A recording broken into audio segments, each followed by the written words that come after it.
pressure up from the early game onwards, especially with the PTA. And the Urgot is a very nice answer into the Renekton, usually. Usually is the key part of this. Definitely not a pick that we usually see, or at least not one that I'm particularly familiar with, but an answer into the Renekton all the same. Melonic taking this pick quite handily, you'd like to think, and definitely has that counter pick prepped, primed, and readied. The Nautilus locked in down on that bot side, opened up for potential Zyra support, but Giona more than happy to take this Zyra into the jungle. And I think that just with the power that Zyra has in the jungle as well, putting her support is almost looking to be a little bit of a grub trade. Giona now down on this bot side once again, a potential dive afoot for Forsaken. Big wave crash. Looking to start it up. Parasite needs to land that CC to begin with. Flashed away from the crash down as leaving the turret. Now Harpoon may well have put himself in arm's danger. And instead of all that, just about able to walk it out to safety. Now there's a Lucian here. Kofte starts up the fight, finds first blood, calls Tunge as well. The ignite ticking goes down. And the route not quite there for the Zyra. The brand's coming. Giona. Okay, are they going to be able to get out of this one? Rafbin made the move, not able to find the kill, but a 1-for-1 overall. 2-for-1 actually down on that bot side, so for Melonic. The Drake does get taken by Forsaken. Enchanted Crystal Arrow doesn't go near. Plated Steel Caps, though, open for both of our top laners, and that means that these two mages in the jungle could quite easily have a bit of a field day if they were to find a timer to make a move into that top side. However, as it is, Bluezor, after completing that full clear, leaves the base and heads back out toward that bot side. Not going to be on the right area from that to punish the Renekton. There's another hook, goes down in the bot side, and once again, we're just seeing these two tanks trade HP on the AD carry. I mean, the only thing negative in having a routine is sometimes you don't know what to do in the downtime. Right now, there is a lot of time where Bluezor has no jungle to clear. And look at him, that poor fellow. He just wanders around aimlessly like a chicken with a cat out head. By the bot lane, there's a gank. Okay, finally we see Forsaken make their play successfully. It's Harpoon that goes down and Tungi who's the recipient. Oh, another fight on this top side now. Melonic fires the ulti. Flash forced from Togepi. Flash for flash trade though. Bluezor going to be a little bit more susceptible to death if he ever gets caught in his jungle. I mean, yeah, and you always want to blow your flash as jungler for a laner's flash. They are way more in harm's way. You're just there, power farming, PvEing, where the enemy team needs to outplay the enemy. By the Zero Tenacity jungler. Also Rift Herald into the mid lane as well as Tungi. Now starting out a fight on Harpoon. Ultis straight over the ECA, and Harpoon just resides his life to finding one spare melee creep. I mean, the game definitely going to be very, very scary, but a bit of a trade going on right now. And a bit of a trade of health as well. Togepi forced to use Dominus as he tries to get out to safety. Another ulti, this time from Brand. Pyroclasm finds its mark and Togepi falls. All of your teams are grouping up. Parasite is looking for the flank, but he'll be spotted by a dot who actually just wanted to spot, it seems, Parasite.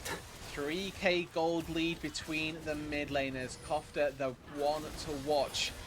As this fight may well begin to connect. Parasite ready over the wall, but spotted out on a ward. Oh, the Engage flash from Erdote.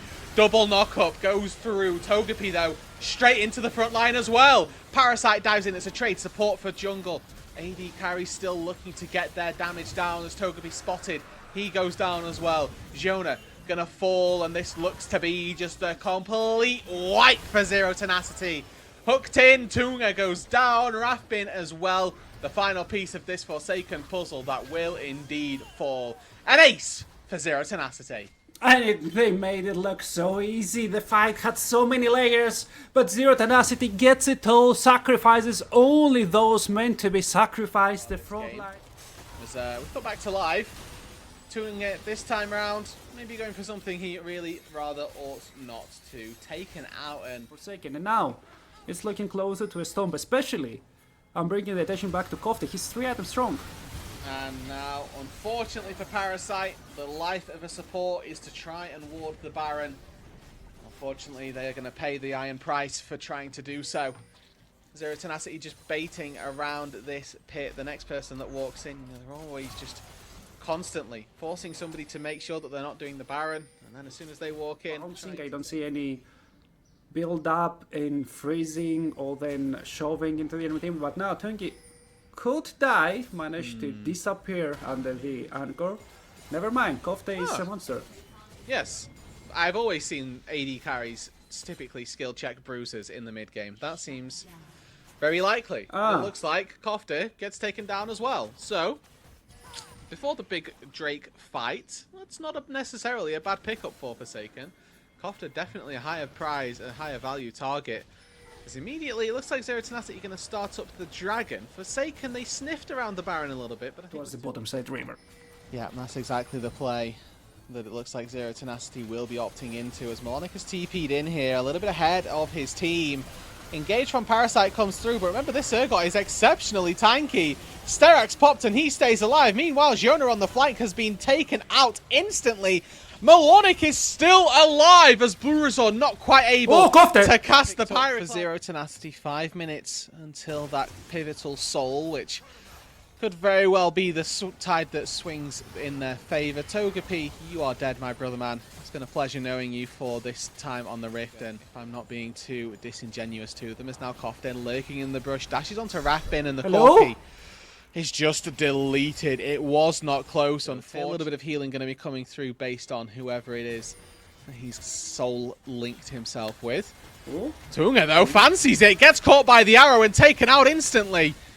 No flash, no barrier, just straight dead. Back in that top side, starting up the inhibitor siege. Ziona flashes forward, gets hooked. The ulti was a whiff from the Zyra and an instant engage onto Harpoon. He fancies himself as he's taken out of the backline. Tunge has dove on forward. Forsaken have won this fight for the time being as Melonic, the only one left standing. He's going to have to call off a miracle, but they are not answering your prayers. Forsaken hold the line. How did that happen? When did Harpoon die? I missed a lot of things over there. And somehow Forsaken are still in the game. This stage in the game, about a wave and a half if we try and conceptualize it in windows that you can take a fight for. But Melonic, he's been caught out. He's been engaged upon. Baron isn't live yet. There's nothing on the other side of the map to be taken. One step too far forward, and without his team here, Melonic is just feathered. Well, we've unpaused. Jonah caught by the enchanted crystal arrow. The culling not quite having the desired effect. Forsaken, they start that Baron. They're going to take it down. The fight afterwards is the big question. Parasite goes in and finds no one. Togepi almost to the same effect. Now the teleport comes through. That Guardian Angel completely wasted as Jonah just about able to dodge out on the Urgot ultimate. 3 people left standing with the Baron. Forsaken attempting to get out to safety if they can. Zero Tenacity have got a healing source in their kit. I mean, they do have the soul. Yes, that's the other part. Enchanted Crystal Arrow comes out, it connects. Jonah the target, slowed by the Urgot ulti, hooked by Odote. Jungler is down. They're looking now to maybe march into the enemy territory, maybe actually secure a couple of inhibitors, and that could be what they needed to just get an uncontested Baron and have the first move towards the Elder. Maybe though, they will not even wait for that as Melonic towards the Elder. Double mega minions in all ways, but Forsaken aren't having any of this. Tungi, make sure that the enemy team can't reset, and if they do, never mind, an arrow. Okay, the hook hits as well. Tungi's down. They diced too close to the sun, unfortunately. And with a Baron, with full build, resets mean nothing. 2 members dead, Zero Tenacity, they're going to charge on. Who cares about the Elder? Kofte has a teleport. He's coming to the enemy base with the fast lane. And Zero Tenacity needed 47 minutes, but 2 arrows in a row seem to have made the difference. And they are going to get the first win. Blitzcrank effect, large and in charge, except the champion is Ashe. 2 massive arrows from Harpoon have signed, sealed, and delivered this game. Kofte dashes in, takes down 1 and takes down 2 for the Nexus. Zero Tenacity, they take the first game here in this best of 2 of the EPL. Typically very good at being a hyper carry later on brand. Maybe the single best mage to take down high HP targets that League of Legends has to offer. And with that, 3 heavy HP stackers versus a Brand versus a Zeri. This composition for Zero Tenacity, as much as it may look scary on paper to try and take down Forsaken, I think they've got the tools to manage it. I mean, yeah, you do have two very heavy scaling, heavy hitters from the side of Forsaken, but you're looking at yield, 3 frontline, 2 carries. And it's kind of easy in my brain to just pinch one of them and remove it, especially with an Nautilus. You just hold them away. Even if you don't kill it, you remove it for 2-3 seconds in a team fight. And some fight, a team fight is completely decided in 3 seconds time. So it's going to be really hard for Forsaken. In particular for Zero Tenacity, as we do see Parasite just making sure that his AD carry can base. Harpoon not looking to get all that aggressive. Wait. It's actually Melonic on this top side who just gets solo killed. Didn't even get the chance to cast a curse him. Former LFL top laner struggling in that 1v1 with death. They all out used by Togepi, so Melonic for the time being has that advantage. Blue Resort as well, lurking in the wings.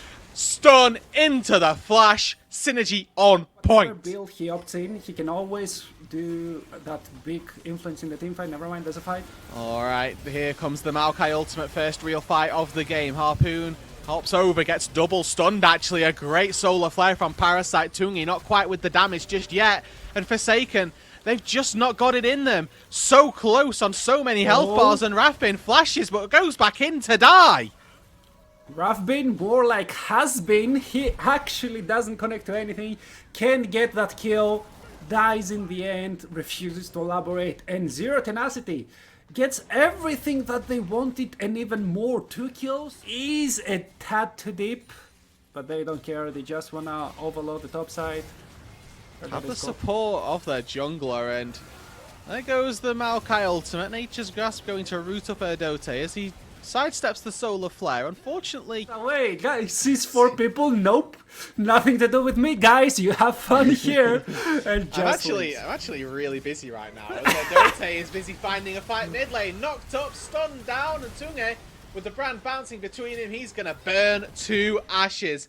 Another hook for Erdote, primed and ready, locks down Parasite, but fortunately enough the wall cultivates just enough space as Kofta has somehow taken an inhibitor turret. We are 6 manages to escape a hook from Erdote.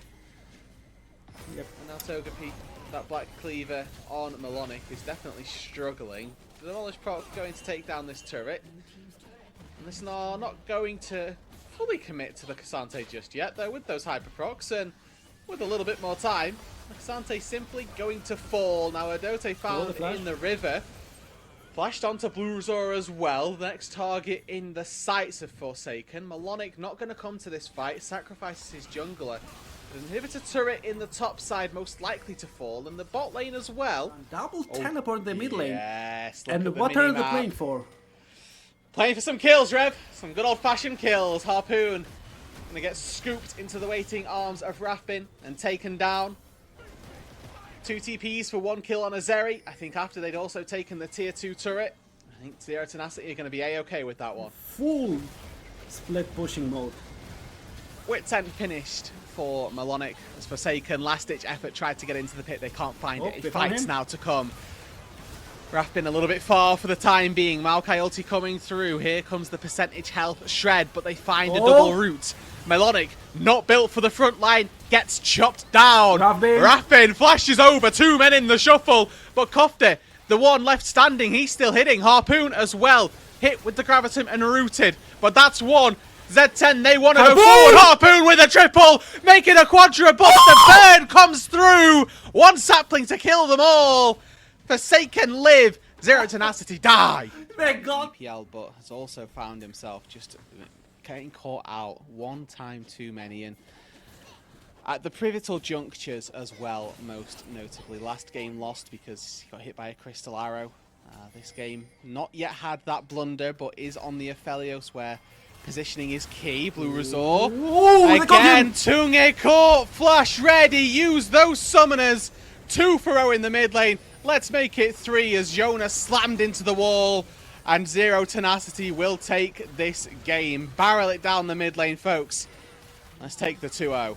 My man, are you holding a flashlight in the front? Because that's some foreshadowing over there that I haven't seen before. Just as you mentioned, it does end up happening.